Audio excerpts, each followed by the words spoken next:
Hello guys, this is Shraddha. In last video में हमने third chapter का introduction पढ़ लिया था। थर्ड चैप्टर हमारा pair of linear equations in two variables. अब चलते एक्सरसाइज की तरफ।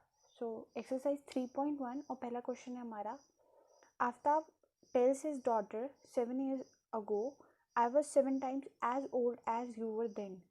Also 3 years from now I shall be 3 times as old as you will be. Represent this situation algebraically and graphically. तो पहले इस क्वेश्चन का मतलब क्या है ये समझ लेते। तो आफ्ताब टेल्स हिज डॉटर, तो आफ्ताब अपनी डॉटर को बोलता है कि 7 years ago 7 साल पहले मैं तुमसे 7 times बड़ा था। मतलब आफ्ताब की एज 7 साल पहले उसकी डॉटर की एज के 7 times थी। ऑल्सो 3 years from now, और 3 साल बाद आई shall be 3 times as old as you will be, और 3 साल बाद आफ्ताब की एज उसकी डॉटर के 3 times हो जाएगी। तो इससे हमें इक्वेशन फॉर्म करनी है पहले तो। So let start. तो पहले let the age of Aftab B X. तो आफ्ताब की एज हमने एक्स ले ली है और उसकी डॉटर की एज हम ले लेते हैं y, and the age of his daughter be y. अब इसमें जो पहली कंडीशन है हमारे पास उसको अप्लाई करते हैं। Aftab tales his daughter 7 years ago I was 7 times as old as you were then. तो 7 साल पहले आफ्ताब की एज हो जाएगी x-7, ऐसी उसकी डॉटर की एज हो जाएगी y-7। तो हमारे पास इक्वेशन कुछ ऐसी बनेगी। तो पहले लिख लेते हैं according to the question. Equation हमारे पास आ जाएगी आफ्ताब की एज 7 साल पहले x-7, जो कि उसकी डॉटर की एज है 7 years पहले y-7। आफ्ताब की एज उसकी डॉटर की एज से 7 times थी, तो इंटू 7 हो जाएगा इस तरफ। अब इसको थोड़ा सा सॉल्व कर लेंगे, हो जाएगा x-7 is equals to 7y-49, and it becomes x-7y equals to -42। तो एक इक्वेशन ये बन गई। दूसरी कंडीशन है हमारे पास 3 years from now I shall be 3 times age old age you will be. मतलब आज से 3 साल बाद आफ्ताब की एज उसकी डॉटर के 3 times हो जाएगी। तो अकॉर्डिंग टू द क्वेश्चन 3 साल बाद आफ्ताब की एज हो जाएगी x+3, उसकी डॉटर की एज हो जाएगी y+3, और आफ्ताब की एज उसके डॉटर की एज के 3 times हो जाएगी। तो ये इक्वेशन कुछ ऐसी बनेगी। तो इसको हम लिख सकते हैं x+3 is equals to 3y+9, and it becomes x-3y is equals to 6। तो अब दो इक्वेशन आ गई हमारे पास। तो एल्जेब्रिकली हम इसे रिप्रेजेंट कर सकते हैं। पहला यही था कि represent this situation algebraically and graphically. तो पहले एल्जेब्रिकली हम इसे ऐसे रिप्रेजेंट कर सकते हैं, thus algebraically given situation can be represented as। तो जो दो इक्वेशन आ गई वही हमारी एल्जेब्रिक रिप्रेजेंटेशन है। तो इसे हम ऐसे लिख सकते हैं x-7y+42 इज इक्वल टू 0, और जो दूसरी इक्वेशन है इसे हम x-3y-6 इज इक्वल टू 0 लिख सकते हैं। अब ग्राफ के लिए हमें पहले इन इक्वेशंस के लिए टेबल बनानी होगी। तो पहली इक्वेशन के लिए अगर हम टेबल बनाएं तो table for linear equation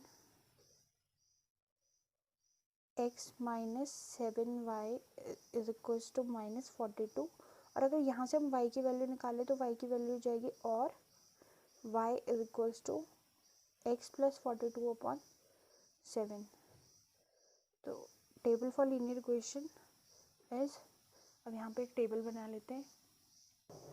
so हमें टेबल कुछ इस तरह से बनानी है। इसमें एक कॉलम बनाएंगे हम x का, एक रो बनाएंगे x की, एक रो बनाएंगे y equals to x plus 42/7, मतलब यहाँ पे x की जो भी वैल्यू रखें वो हम यहाँ पे रख के y निकाल सकते हैं। ऐसे ही हमारे पास पॉइंट्स आ जाएंगे। तो पहले हम रखते हैं x इक्वल्स टू 0, तो 0 + 42, तो y की वैल्यू आ जाएगी 6। उसके बाद हम x की जो भी वैल्यू रखेंगे तो हम कोशिश करेंगे कि y भी हमारा एक होल नंबर आए। पॉइंट में या फ्रैक्शन में ग्राफ में रिप्रेजेंट करना थोड़ा मुश्किल हो जाता है, तो हम आसान करने के लिए यहाँ पे कोई ऐसी वैल्यू रखेंगे जो 7 से आराम से डिवाइड हो जाए। तो यहाँ पे हम क्या रख सकते हैं, उसके बाद अगर हम 7 रखेंगे तो 7 + 42, तो ये फिर 7 7 से 49, ये 7 आ जाएगा। यहाँ पे हम 14 रख दें तो 56 हो जाएगा, फिर यहाँ पे 8 आ जाएगा। तो पॉइंट्स आ गए x, y, तो 0, 6, यहाँ पे दोनों 7 है तो 7, 7, यहाँ पे 14, 8। तो ये फर्स्ट इक्वेशन का टेबल बन गया। सिमिलरली सेकेंड इक्वेशन के लिए भी हम एक टेबल बनाएंगे। तो यहाँ पे पहले लिख लेते हैं table for linear equation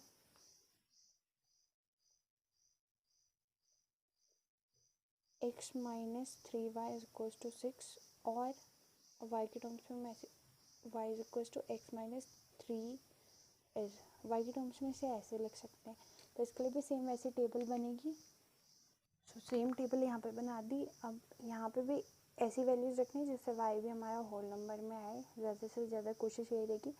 so अगर हम x को 6 रख दें तो सीधा y 0 हो जाएगा। x को अगर 12 रख दें तो y हमारा 2 हो जाएगा। x को अगर हम 18 रख दें तो y हमारा 4 हो जाएगा। और कोऑर्डिनेट्स आएंगे हमारे पास 6, 0,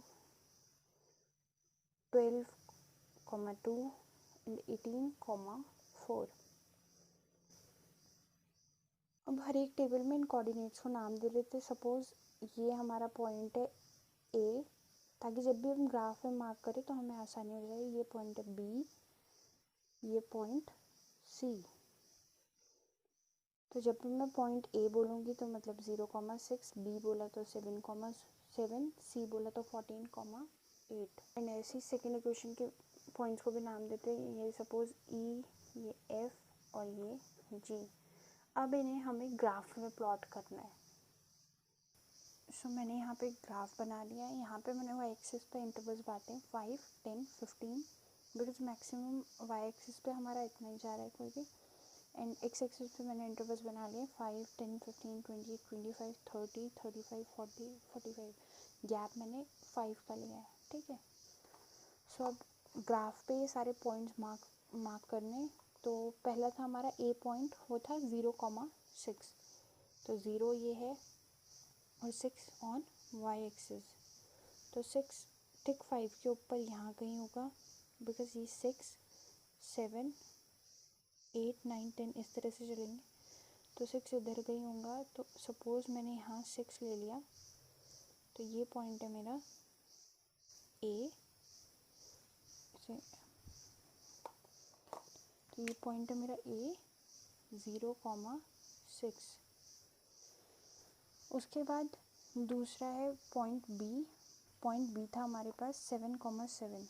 तो यहाँ से भी 7, मतलब इधर कहीं होगा 7 ठीक 6 के ऊपर, और यहाँ से भी 7, तो यहाँ से यहाँ कहीं होगा। तो ये पॉइंट हो जाएगा हमारा 7, 7, यानी कि पॉइंट B। तो पॉइंट B 7, 7 यहाँ पे हो गया।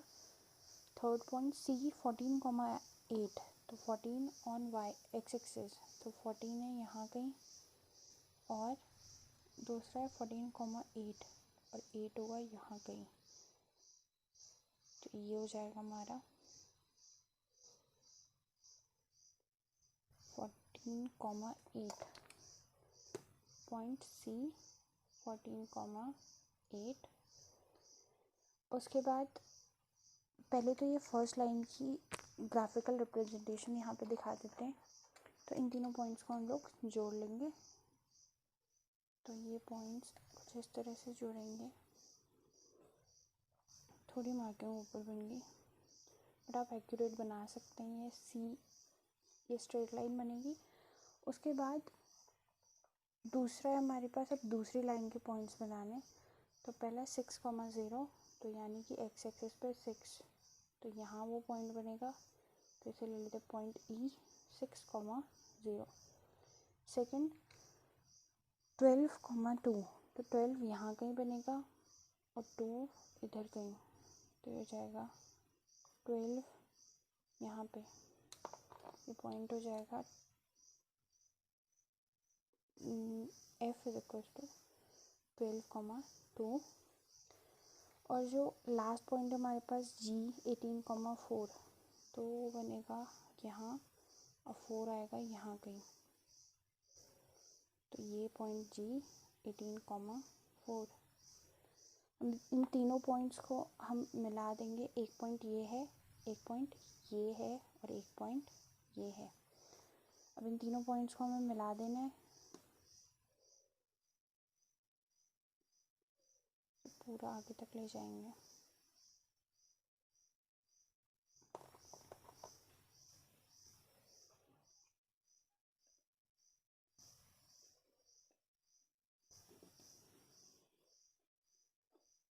जहाँ तक ये इंटरसेक्ट करता है, थोड़ा सा इधर डिस्मिस हो गया, और इसे भी हम आगे तक एक्सटेंड कर सकते हैं।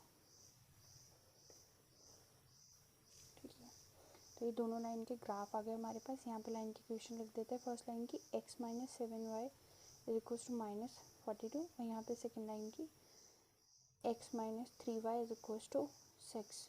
तो ये दोनों लाइन्स की ग्राफिकल रिप्रेजेंटेशन हमारे पास आ गई। So thank you guys, and please like, share and subscribe my channel for more such videos.